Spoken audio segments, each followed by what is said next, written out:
exhibits from the defendants. I'm not sure that the exhibits they gave to me match up with all the exhibits I see that are there now. I saw a number of audio recordings there that aren't identified in my exhibits. Okay. So at some point, at the end of the day, if I can peruse through there You bet. kind of compare. Absolutely. I just want to make sure I understand how to correlate what I received. 100%. Absolutely.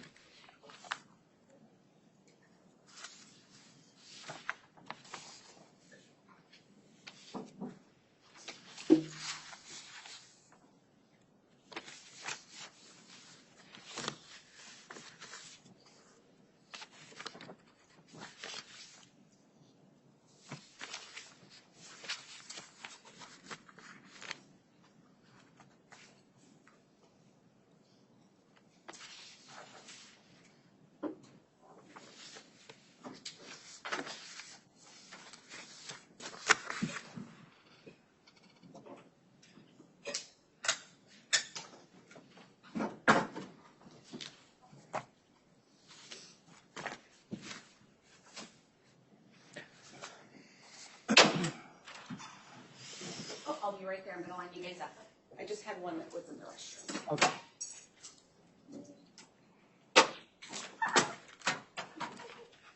I'm going bowling. There you go. Thank you so much.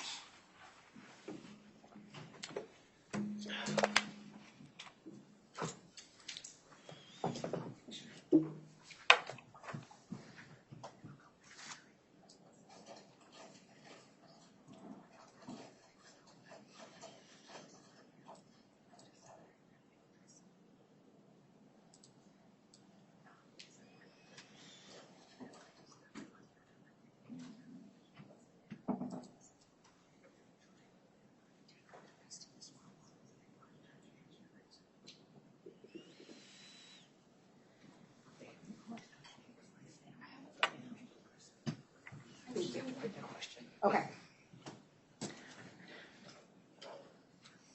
Oh, I thought it was in that record. Okay. So if they have a question, they could write it down, and then we'll review the question, and then we'll be able to address it when they come out. Yes, ma'am.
All rise.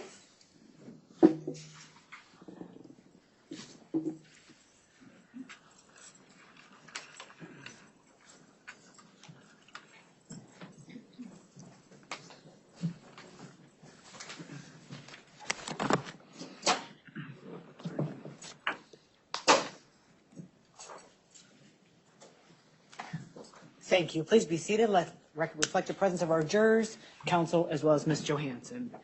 Before the break, we did leave, plaintiff's counsel was questioning Ms. Johansson on direct, and we will continue with that questioning at this time. Thank you, Your Honor. You're welcome. I'm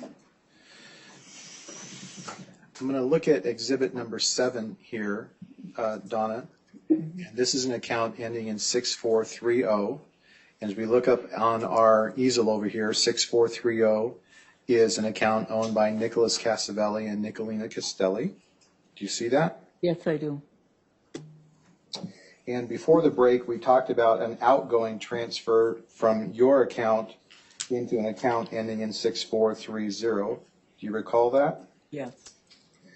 And here we're going to see on this account, looking at Bates label page 603, down at, oh, I can't get it there, let me see.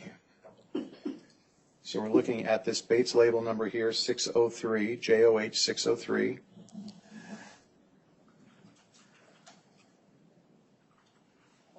And do we see coming into this count a banking transfer of $127,645? Yes.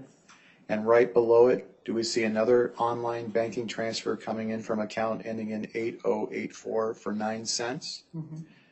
You have to say yes or no. Yes. You can't say mm-hmm. Yes. All right. And so does this total up to the same amount that was transferred? And this account here, the 8084, that's your and Gary's account, correct? Yes, that is. And that shows up as Exhibit 4 on our easel over there. So we can confirm the money came out of your account, and where it showed it went, it actually got there by looking at this, correct? Yes. Okay. You mentioned earlier that they were going to hold the money in trust for you and that you could get it back anytime you wanted, this $127,000. Did you ever request to get the $127,645.09 back through your attorney? Did your attorney, me, ever ask for them to return that money? I think you did. Did you ever get the $127,645.09 back? No. Did you get any portion of it back? No. Did the loss of that $127,645.09 cause financial harm to you and Gary? I would think so because we depended on the money from the rentals, because when we rented them ourselves, that was our money that we put in the LLC, and that's how we used that money to buy other houses and so forth. And so he had Let me ask you a question about that rental income. At the time of this transfer, they were managing the rental properties for you, is that correct? right. And were you getting any rental income under their management of the No. properties? And I said to Gary, we have to have an account on this money. And Gary said, oh, Donna, they're all for us. They just don't have time to give you a receipt every month to how much money they're depositing. And So- I thought, oh, well, I don't know much about finances, so I guess it must be right. You must be right, Gary. So if you weren't getting the money from the rental income at this time, and now you've seen $127,645.09 go out, did it cause financial distress for you and Gary? I think a lot of stress. Did it cause financial harm to you? Yes. All right. Are you and Gary's estate requesting that this court order Mr. Casavelli and Ms. Castelli to return these funds to you and to Gary and his estate? Yes, I do. And prior to this transaction, I've referred to it as a sham transaction because it was made just to cover up something. Prior to this sham transaction, was the $127,645.09 solely Gary's money because he received it as a distribution from his brother and sister-in-law's trust? There was something in the trust that said that Gary could have that money.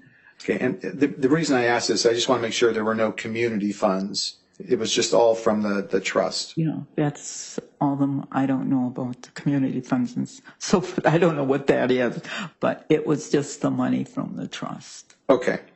And are you requesting that the court require Mr. Casavelli and Ms. Castelli to pay back the $127,645.09 plus pay double damages under Arizona's financial exploitation statute so that they would have to pay back the money they took plus double that amount? Yes. Alternatively, are you requesting that the court find that the $127,645.09 was obtained fraudulently by Nick and Nikki and should be returned to you what they took? Yes. And along with that request, because you're asking it to be found as fraudulent, are you asking that Nick and Nikki be assessed punitive damages for taking these funds? Yes.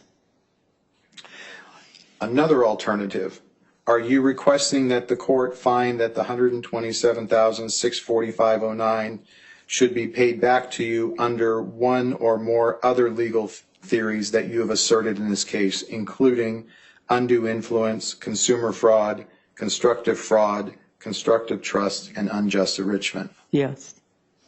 Are you requesting that the defendants be required to pay your reasonable attorney's fees and costs as part of your claim under the financial exploitation statute? Yes. All right.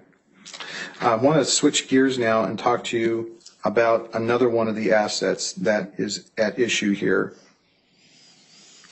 The opposing parties, Nick and Nikki, and otherwise known as the defendants, maintain that you and Gary knowingly and voluntarily signed over the title to the rental house that they were living in, located at 10124 West Ironwood Drive.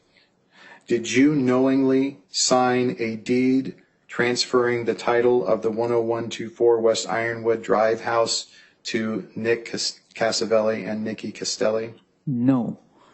Did Gary knowingly sign a deed transferring the title to the 10124 West Ironwood house to Mr. Casavelli and Ms. Castelli? No. Do you believe that you and Gary were misled into signing the quitclaim deed that transferred the title of the 10124 West Ironwood house on or about March 30th of 2017? Yes. How exactly were you misled? How did the action take place that you came into possession of the quitclaim deed? Okay, when we were selling the houses, she would bring the sheets over for us to sign so that they could be notarized. And so that day that she brought them, they had just started a new job at a radio station in Tempe. And they were working different, well, they had to leave so early to get to the job. And I was feeling very, very sorry for them. And I said, Gary, Nikki brought these papers over today, so hurry up and sign them. And so when Nikki brought the papers over, did she explain to you what the papers were? No, she just handed me the papers, and I thought it was the selling of, well, we were into several different things.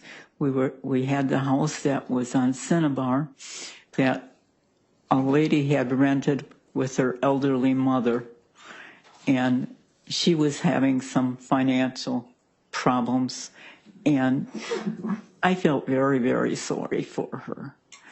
And so I went over and I talked to her and told her that the house was sold, and she knew it ahead of time because Nick had told her, but I wanted to personally tell her that myself, that the house was sold and she would have to leave the house. And in the meantime, the man that purchased the house, he wanted the house. So we had all of this going on. Her name was Hattie Mercer. And she had it hard taking care of her mother and working as a security guard. And then let me pause you there. So when Nikki brought these documents over, did she just put them in your hands and walk away without a word? Or did she say, did she even say, stuff for you to sign? Let me ask my question so we don't confuse. Did she even give you any instruction that these need to be signed and notarized or anything like that? No, I can't remember the exact wording, but she told me they had to be signed. I don't know. She said if they had to be signed and notarized. I don't remember if she said that. Okay. But I knew the procedure there because we had sold the other houses. And then were you also involved in a case at that time against a company called Day and Night? Yes. And that's really how we got involved with Nick and Nikki in becoming our agents. So we heard Jared Tosterud testify yesterday about some documents that you brought to his bank to get notarized. Do you remember that testimony yesterday? Yes. And do you remember his testimony mentioned in his notary journal that you were signing some kind of trustees verification? Mm-hmm. Do you recall that? Yes. Okay. And was that, do you believe, one of the documents that was handed to you by Nikki to get signed? Yes. All right. And when you went to the bank, did you have any understanding that you were signing anything related to a quitclaim deed? You won't believe this, but I didn't even read the papers. I was so much thought they were so for us and would only do something that was right for us that I just signed those papers, and I said, Gary, come on over here and sign these papers. They're busy people. All right. So I'm showing you what's been admitted as Exhibit 58. And I'll kind of go down here and let you see. And it says that upon recording, return to whom? To Nick Casabilli or Nicolina Castelli. Okay. And this purports to be what right there? What's the title? Arizona quitclaim deed. Okay. And this talks about the sale or the transfer of a property right here located at what address? 10124 West Ironwood Drive. All right. And then as we go down to the bottom of the page, we look all the way at the bottom. There's no signature line on this page, is there? No. All right. On the day that Nikki came over and handed you any papers related to a quitclaim deed, did she hand you a copy of this first page? I did not have that first page. Okay. So let's look at the second page. This page has a place for a signature block for two people. And it says up here that these are the grantor's signature here and here. And is this Gary's signature right there? Yes. And where I'm pointing, is that your signature? Yeah. All right. And then is this signature, are these two signatures then verified by a notary right here? Yes, by Jared. And this is the same Jared Tosterud who came in here and testified Yes, it yesterday. is.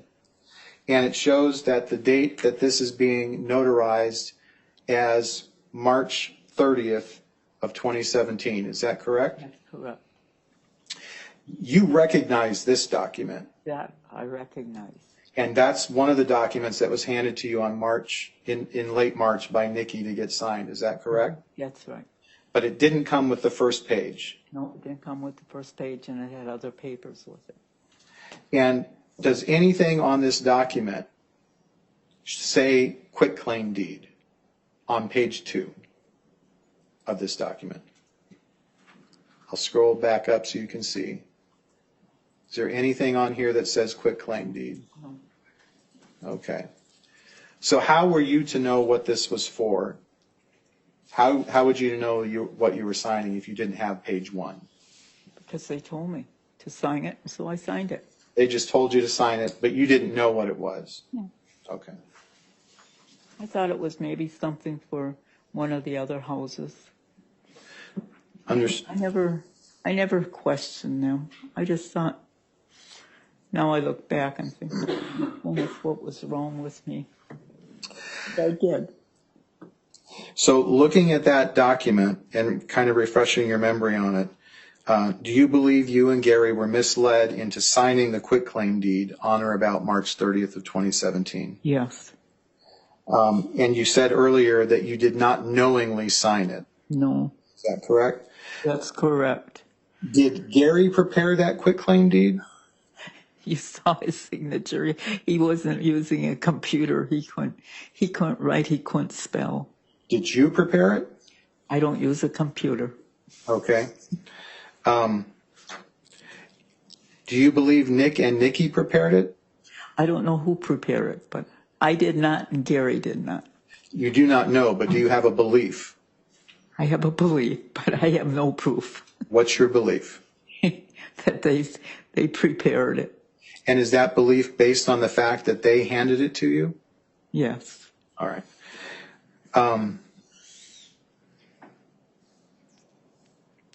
They're very good on the computer. So Arizona requires that you knowingly and voluntarily sign the deed. You've testified that you did not knowingly sign it. That's correct. If you did not knowingly sign it, then does that also mean you did not voluntarily sign it? That's right. And because Gary was misled into signing the quitclaim deed, that also means he did not knowing or voluntarily sign the deed. Is that correct? That's correct. Did you and either you or Gary actually voluntarily and knowingly deliver the deed since you didn't even know what it was? Delivered to whom? What? To Nick and Nikki. Well, she came and picked it up. But you handed it to her. Mm-hmm. Page 2. H2. But because you didn't know and understand what it was, you didn't mean to deliver it to her so that she could say it was now her house. Is that correct? It's correct. Okay. In fact, page 1 of the deed, you and Gary never saw and never delivered to either Nick or Nikki, correct? We do not have that first page. Okay.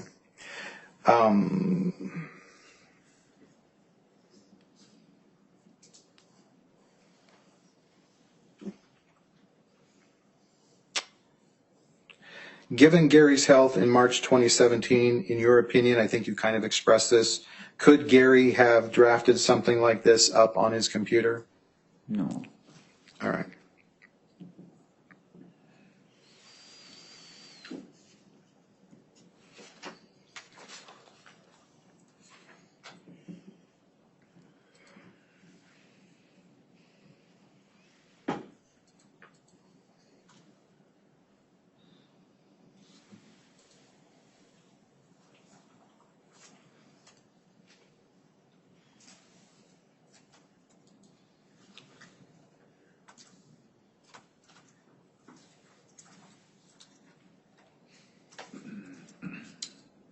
Your Honor, I believe Exhibit 62 has already been implemented. It has been, yes, sir.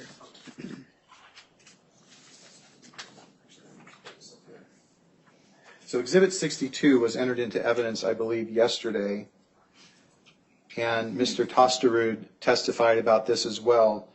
This is a document at the top titled Verification. Do you see that? Yes, I do. And then it bears Gary Johansson's signature right here. Yes. And this was also dated March 30th of 2017. That's the same date that the second page of the quitclaim deed was signed. Is that true? Is that your recollection? Yes. And then this is also signed by Jared Tosterud at the bank on that date, correct? Mm-hmm. So is it possible, and I'm looking at page 2, also a verification page for the same matter, it appears. And this one bears your signature as trustee with Jared acting as the notary. Mm-hmm. Is this a document you had signed that same day that you had page 2 of the quitclaim deed signed? Yes. And are these some of the documents that Nikki handed to you along with the second page of the quitclaim deed? She had more than one page. And because she did not explain what the pages were for, was it your belief they all related to the same document?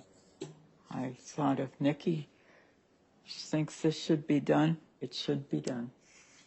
And so you didn't have because you did not know the second page of the quitclaim deed was for a separate document, when you saw Jared Tosterud, you didn't tell him it was for another document so he could create it? I knew Jared because he worked in the bank. Okay. And no, he never said anything. So I didn't know. I didn't know anything was even wrong. So my question is, Jared was questioned yesterday by Mr. Casavelli about why he didn't put in a separate entry for the quitclaim deed. Is it because possibly he didn't know it was for a separate document? It must have been the fact because I think he was with the bank for quite a while. And he was the only one that ever did notary work. And neither you nor Gary instructed him that the second page of the quitclaim deed was for a second document because you didn't know it was for a second document. Right. Is that true? Yes. Okay.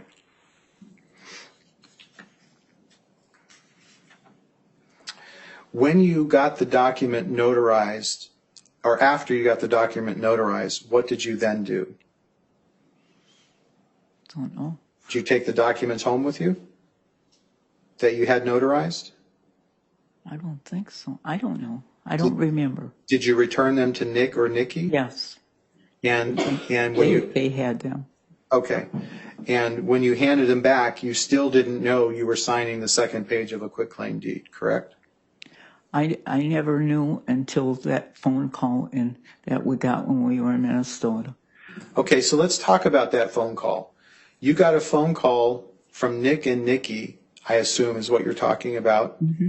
And you got to say yes or no. Can't do that. Yes. Okay. So you tell us about when that phone call is that you're referring to. Well, we would go to Minnesota in the summer to Wheaton. We had a little house there. And it was Gary's hometown.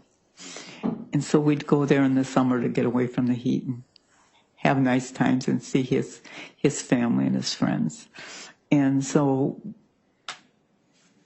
right before the 4th of July, we got this phone call from Nikki. And no, I think it was Nick that called first and said, we owe him $175,000. And I said, what? So they were claiming that you and Gary owed them a bunch of money for some reason. Yes. They said, well, we put that much money into the houses. And do you believe that you owed them that $175,000? No. No. Okay. I woke up then. And so what happened then? What was the next thing that happened in the phone? And I said to them, we don't owe you any money. If you had money coming, you would have asked us to pay for the things as you use them. And so I wasn't there to see the statements that they had. And so anyway, they said, okay, so that was it. They said, well, you owe us the money. So then he hung up. And then either later that day or the next day, Nikki called and said, I tell you what, John, instead of you getting us I think it was either $170 or $175. I'm not sure on what the amount was. $175 or $175,000? $175. Okay. So they're asserting a claim for $175,000, and it sounds like Nicolina Castelli is about to make a proposal. Yes, and she said in taking that, instead of getting into your funds, because we had sold the houses. And so she said, instead of giving us the money, we'll take the house. And I was irate, and I said, you're not getting our house. And how did she respond to that? She didn't say anything. Did Nick get on the phone at any point in time? Yes. And what did Mr. Casavelli say to that? He said, don't worry, Donna, we already got the house. And what was your reaction? You didn't get my house. He said, oh, yes, we did. And what was Gary's reaction when he heard that? He was just upset. And he talked to Nick and he said, Nick, we don't want you to have the house. The house isn't yours. And at that point, did he explain how he got the house from you? No. Oh, I think he said you signed for it. Remember at the bank you signed for it. Jared okayed it, notarized it. And he said, so the house is mine. So he proceeded to take the quitclaim deed, the second page of the quitclaim deed you had signed. He attached the first page to it without your knowledge, and he recorded it. Is that what you're suggesting here? I don't know when he had put the first page on, but I know I signed just that second page and saw that second page. So after you get this phone call on July 3rd of 2017, did you reach out to your son and talk to him about what was going on? I called him immediately. I said, Gary Paul, will you and Elena look and see on your computers if you can tell me that this is true. And they said, yes, we can. And he was able to look up on the Maricopa County Recorder's and Assessor's Office. And, Yes, they both are very good on computers. and so they determined that the deed, the quitclaim deed, had in fact been recorded by the Casavellis. Yes, I remember the phone call Elena told me. And Said, Grandma, do you know that you signed a quitclaim deed? And I said, what is that? And she said, that means that you gave the Casavellis your house, the house that they're living in. I said, what? And we were just devastated. And did Gary, your son Gary, we have a Gary Paul and a Gary T. Gary T is the one who passed away. Gary Paul is their son. So you might hear us refer to him as Gary Paul, just by way of explanation. So did Gary Paul and his wife and kids help get a copy of the recorded quitclaim deed? Yes, they did. And did they send that to you while you were still in Minnesota? I think they told us about it on the phone. I can't remember if they sent it to us, but we knew at that time. Okay. And did you see a copy of that recorded deed sometime, at least shortly thereafter? I remember they put it on the phone. Okay. They put it on the phone for us because we aren't he couldn't do computers anymore and I don't do computers, and they put it on the phone for me. And was that the first time you had ever seen page 1 of the Exhibit 58 quitclaim deed? In my knowledge, yes. Okay. In regard to that particular property, 10124 West Ironwood Drive, was that house paid for or did it have a mortgage on it? We had it paid for, but I've got to tell you the story on that. We bought the house from our friends that were our church friends. Her husband wasn't in good shape and they wanted to move into independent living.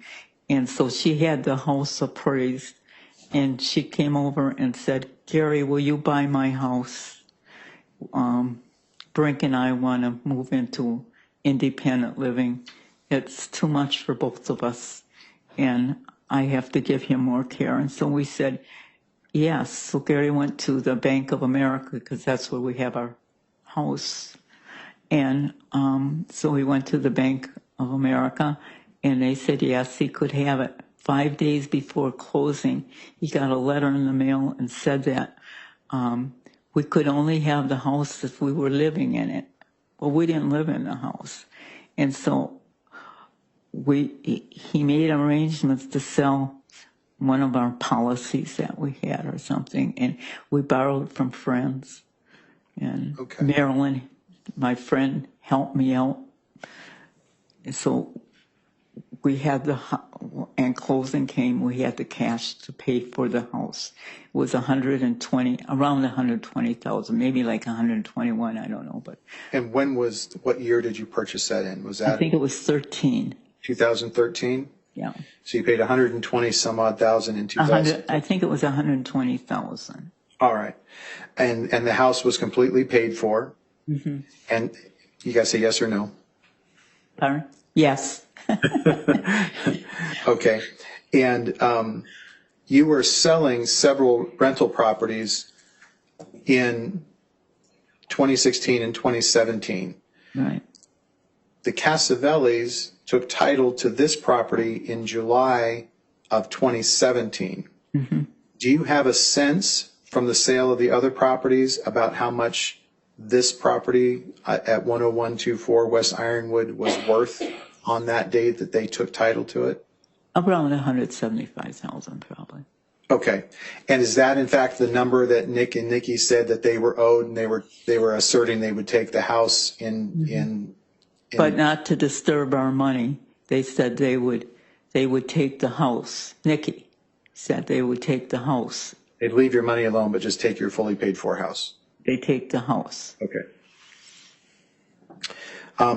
Do you believe you and Gary were deceived by the defendants into signing the second page of the quitclaim deed marked as Exhibit 58? Yes. Were you and Gary unduly influenced by the defendants into signing the second page of Exhibit 58? Yes. Was Gary financially exploited by the defendants in getting him to sign over his portion of the 10124 West Ironwood Drive house in Exhibit 58? Yes. Were you and Gary defrauded by the defendants into signing Exhibit 58? Yes. Do you believe that the defendants breached their fiduciary obligations to you, owing to you and Gary, at the time they created this quitclaim deed and getting you to sign it without explaining to you what it was? Yes. Do you believe the defendants were unjustly enriched by deceiving you into signing Exhibit 58? Yes. Do you believe that Mr. Casavelli and Ms. Castelli should have any right, title, or interest in the 10124 West Ironwood Drive house? Would you say that? Do you believe that Nick and Nikki should be able to keep their interest in the 10124 West Ironwood Drive house? No. Have Mr. Casavelli and Ms. Castelli paid any rent on the 10124 West Ironwood Drive house since taking control of it in July of 2017? Not to me. What was the monthly rent that they were paying on the 10124 West Ironwood Drive house before they deceived you into signing a quitclaim deed? $800. $800 per month? Yes. Do you believe that you are owed $800 a month for each and every month since July of 2017 through January of 2024? Yes, I am. And if we multiply that out, would you agree with me that that's 79 months times $800? 64,000. Very Close close. to It would be $63,200. Just one. How much? $63,200. Thank you. Would you agree with that? Yes. I'm able to cheat. I've got it in my notes. Would you agree that, pardon me, withdraw that question. Do you believe also that you would be owed $800 a month in rents after January of 2024 this year until the Casavellis give the house back to you if you are awarded title to the house? Would you read that one again? I don't know that I can. I'll try. We're asking the court to give you back the house that the Casavellis took from you and Gary. Right. It may take a little bit of time for them to get out of the house after we get a judgment from the court or from this jury. If they stay in the house after January of 2024 and say we don't get the house for 3 or 4 months, do you believe that they owe rent for that time period as well? Yes. Thank you. Do you believe that you are owed or entitled to interest on the past due rent owing by Nick and Nikki? Yes. What do you estimate, or we did the estimate on the value. Okay, never mind.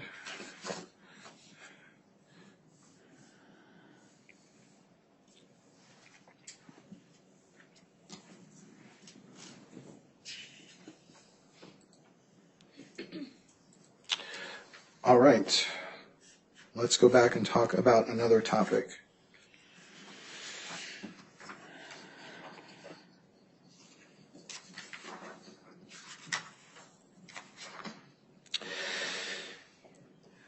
You sold several rental properties, and you've testified about all the different rental properties you had. Is that correct? Yes. So did you begin selling those rental properties off around the summer of 2016? Yes. And did you continue selling them through about April or May of 2017? That's correct. All right. Do you recall how many properties you sold? 5. 5 of them. Okay. And we already testified to the addresses on them. Do you recall that? Yes. And the 5 that you actually sold, just for clarification, is you sold one on Cinnabar. Okay. You sold 2 on Sherrill Drive. Right. You sold 1 on Ashwood. On Ashwood. Ashwood. That was in Sun City West, the Westwood. Okay. And then we sold Granada, which was in Tolleson, but the address is Phoenix, but it was in Tolleson. Okay. And do you recall that you sold the Cinnabar house for $122,500? I believe that's correct. Do you remember that you sold the 10330 West Sherrill Drive house for $135,500? Yes. Do you recall that you sold the 13438 West Ashwood Drive house for $183,000? Yes. And do you recall that you sold the 9051 West Granada house for $140,000? Yes. And I looked over the 10325. I didn't mention this one, the 10325 West Sherrill Drive house. Do you remember the sales price on that one? No.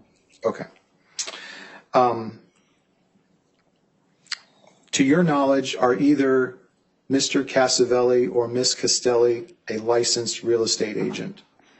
I don't think they are, no. All right. What did Mr. Casavelli or Miss Castelli purport to do in helping you or assisting you sell the rental properties? Well, it started that Gary wasn't good anymore, and he didn't want to do it anymore. And I wasn't able to do it. I didn't know enough and didn't want to learn. And so they said we shared that information with them because they came to our house very often, almost every day. And so we shared that information. And they said, Nikki said, I'll sell those houses for you, Donna. And I said, oh, good. And I said, well, how will you go about selling them? And she said, oh, I'll put it on whatever you have on the computers that you can sell houses on and so forth. And she did a good job. On the first house we sold was at Granada, the one that's in Tolleson. Do you recall if where she listed the house for sale was Craigslist? Pardon? Did she put it on a website called Craigslist, perhaps? Perhaps. You don't know. Okay. I didn't know any of those programs, so Okay. I didn't know. But she put it on one of them, I know. So in some sense, she and Nick, did they help market the property for sale? Nikki basically did the marketing and the selling of the houses, and he helped with getting the closings done and so forth. Okay. He helped more with the money part of it. She did. This is how I view it. She did the marketing of them, and after she had them marketed, and then when they did the further work on it, they both were involved. But that's when Nick came into them. Did her marketing of the property, did Nikki Caselli's marketing of the property involve taking photos of the property? Yes, she took photos. And did she put those photos online somewhere where people could see them so they could see? She said she did. Okay. Did she also help write up maybe an ad or a description of the property? Apparently she did. Okay. She did a good job. Did they show the properties to potential buyers, or did you and Gary do that? Oh, no, they did everything. They did everything. We weren't involved at all. Did they negotiate the price with potential buyers? I couldn't tell you. Did you and Gary negotiate the price with potential? No, we weren't involved in it at all. Did they represent themselves as your agents for selling the property? I don't know, but I would think so. Okay. Did you pay them a commission for the sale of each of these properties? Yes, I paid Nikki And how much commission did you pay? 6%.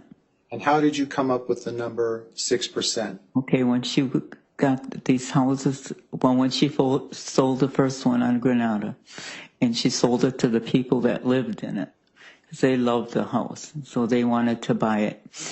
And so that was the first sale. And so when she came back and told us that evening that she got the house sold, I said, oh, good. I said, well, what is the commission going now? What is the commission that real estate people are getting? Because I had not a clue. We had always had real estate. When we came out here, before we came out, we had a person that was a real estate person sell it. But that I didn't know. And so she said 6%.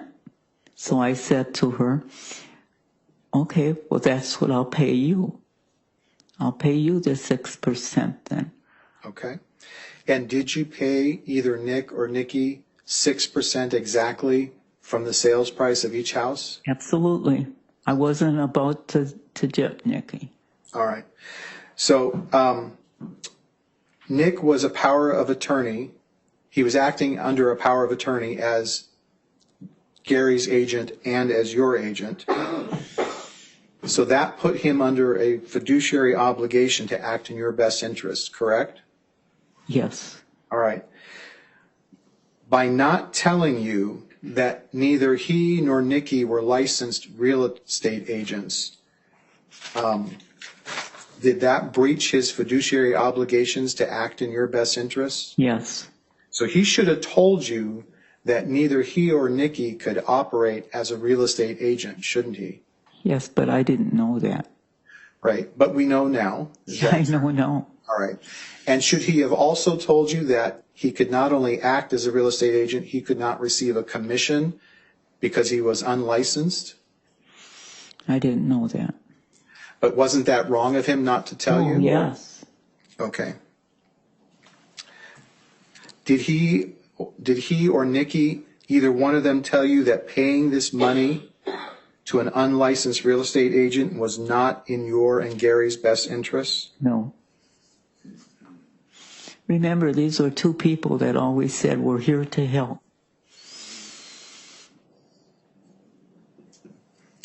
All right, I want to show you some exhibits here. I'm going to look at exhibit number 1, and I go to JOH 19.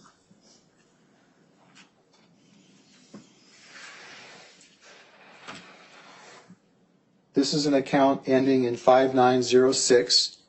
Up here, our exhibit 1 on the bank record shows that exhibit 1, 5906, is your That's bank the account. Garpton. Right. This is for Garpton.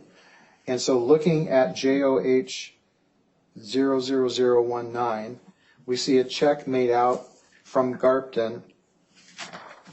And I remember that check because I said to them, what name do I put on here? Nikki or Nick? And he said, Nick. And so I put out the amount and signed it, and I handed it to him, and he put his name in it. Okay. I didn't want any conflict between the two of them. So this is a check written in August 15th of 2016, signed by you from your company Garpton LLC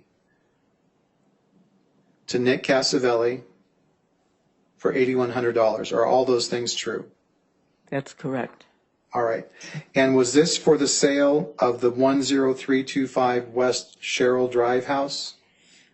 I wouldn't know that unless I could look at a paper, but I would take that you have the information and that would be correct. Very good. Thank you.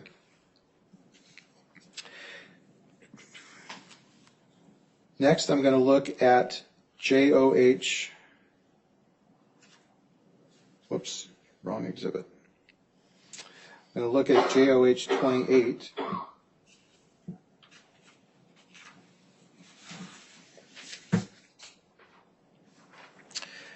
Here we show another check. Can you tell us who wrote this check? What account it's drawn off of? Garpton. And that's an account ending in 5906. Is that correct? That's correct. That's your company. That's my company. The check is made out to whom? Nick. And the amount of the check is how much? $10,980. And it's signed by you. Is that your signature? Mm-hmm. And then over in the memo section, can you see what that says there? Yes, I wrote in at the sale of the Ashwood house. So this check represents what? Is this a commission? This is a commission. Commission payment for the sale of the Ashwood house. Yes. All right, thank you. There should be 5 of them. Showing you another exhibit, or another part of exhibit 1. This is JOH 34. Again, when I'm referring to those numbers, that's the Bates label number there down at the bottom. That's the last house that was sold, the house on Cinnabar. Okay, let's talk a little bit about it. The check is from Garpton again, is that correct? Yes. What's the date of the check, please? April 11th, 2017. And the amount of the check? $7,350. And the person it's made out to? Nick Cassavelli, And what do you have written in the notation section? commission for Cinnabar. Okay, and was this the last of the rental properties that was sold? Okay, so again, this represented in your mind a commission payment for the sale of that particular property on Cinnabar. Yes. Okay.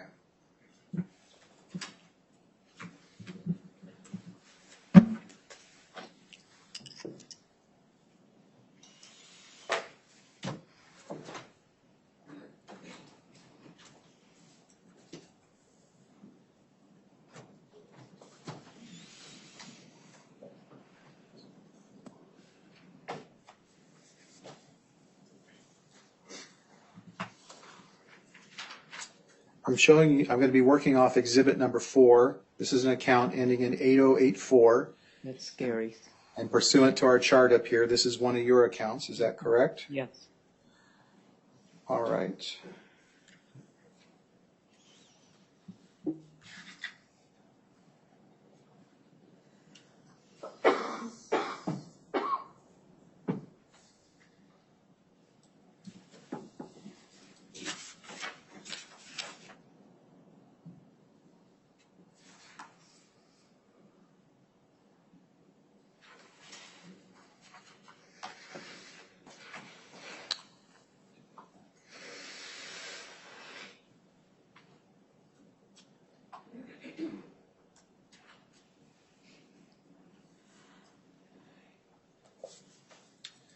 I'm going to take this back. I think I picked up the wrong one. So I'm working off exhibit number 7. This is an account ending in 6430. As we look at our chart up here, that is an account that belonged to Nicholas Cassavelli and Nicolina Castelli. And I'm going to look at Bates label number JOH 544.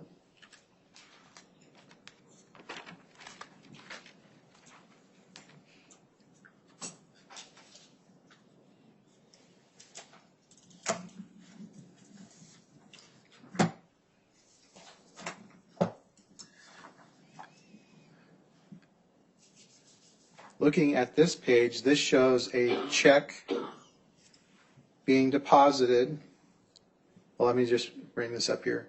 Do you see that the back of this check is signed right here? Mm-hmm. And can you tell whose signature that is? Yes, Nick's. Nick Cassavelli? Yes. And then as we go back up to the top of this check, what is the date of the check? July 22nd, 2016. And whose account is it drawn on? Is it drawn on Garpton or someone else's account? Our account. So that's your account ending in 7483, correct?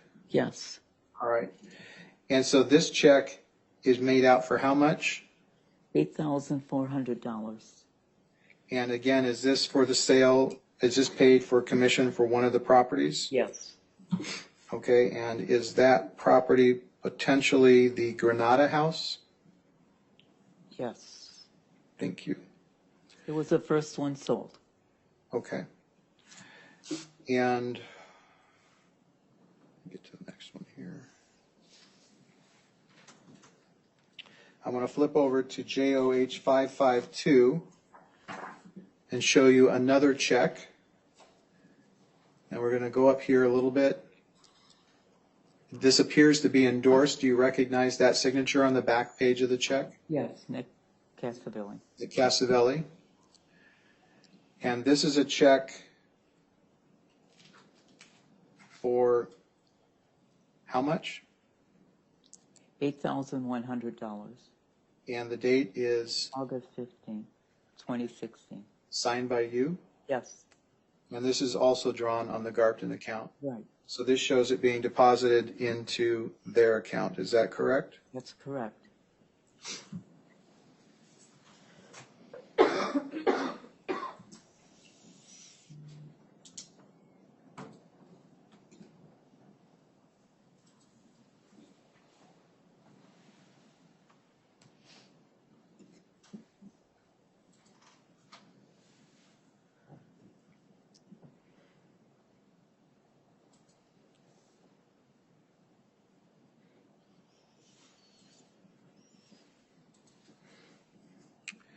All right. So we've showed you several exhibits detailing the amount of the commissions you paid for each of the properties. There should have been 5 in there. I hope I caught all of them.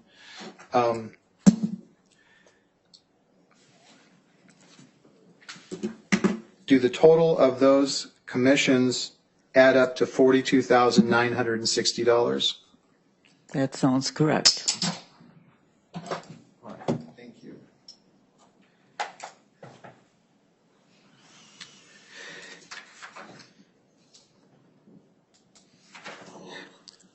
Are the commission payments that you and your husband, either personally or through your company, Garpton, is this another way that Mr. Casavelli and Ms. Castelli exploited and or unduly influenced Gary? Yes. Is this what we've just looked at, another way that Mr. Casavelli or Ms. Castelli unduly influenced you? Yes.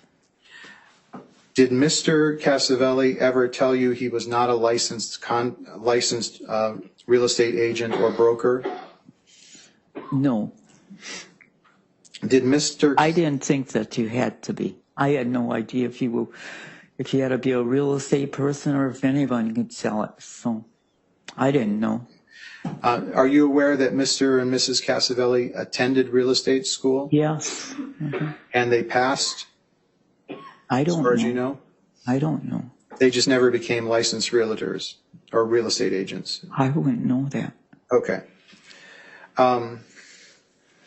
Did Mr. Casavelli or Ms. Castelli ever advise either you or Gary that as an unlicensed agent that you should not pay them for a commission for selling your rental properties? No, I had no idea. So they kept that information to themselves, is that correct? Yes. Do you believe that was a breach of their duties as agents under power of attorney? Yes.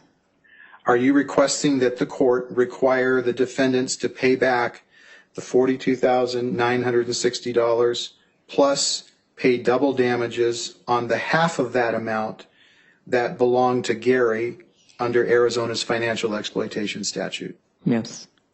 Alternatively, are you requesting that the court find that the $42,960 was obtained fraudulently by Nick and Nikki and should be required to return that amount that they took? Yes.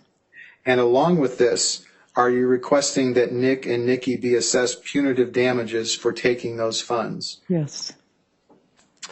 As a second alternative, are you requesting the court find that the $42,960 should be paid back to you under one of several other legal theories, including consumer fraud, constructive trust, and unjust enrichment, which are also before this court? Yes. Are you requesting that the defendants be required to pay your reasonable attorney's fees and costs under any applicable statute or case law? Yes. Right. Your Honor, I know we're getting close to the lunch hour, and that is a good stopping point for me. All right, thank you. Ladies and gentlemen of the jury, please enjoy your lunch hour. Remember the admonition. We'll see you back at 1 o'clock. All rise.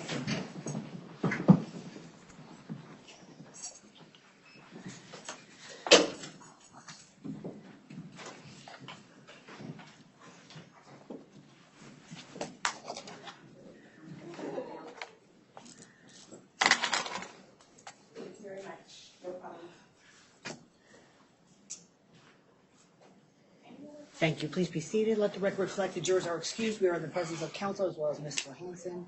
Counsel, is there anything that we need to address on the record? I don't think so, Your Honor. No, I was going to try to be funny, but I'm not funny. So. Enjoy your break. The judge just handed me a question. Oh, you're not taking a break. We have 1 minute. What's the question? All right, we have a question in writing, so counsel.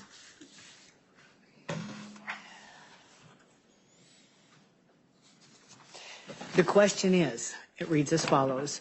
We saw only 4 documents for commissions paid.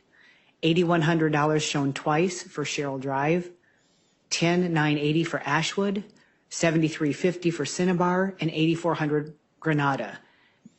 Something is missing. I'll figure that out, and I'll be ready for him after we get back. Very to well. lunch, Your Honor.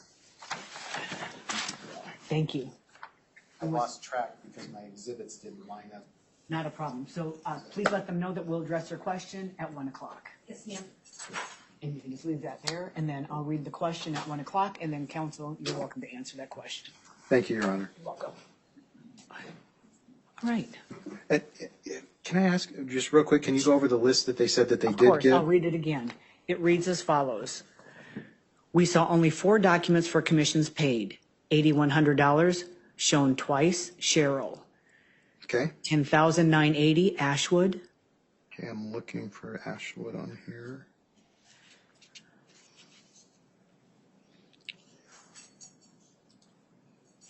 Okay, that one is done.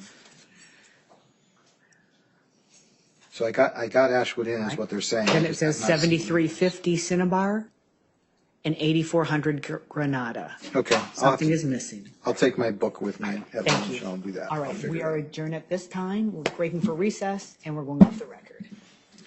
Thank you, ma'am.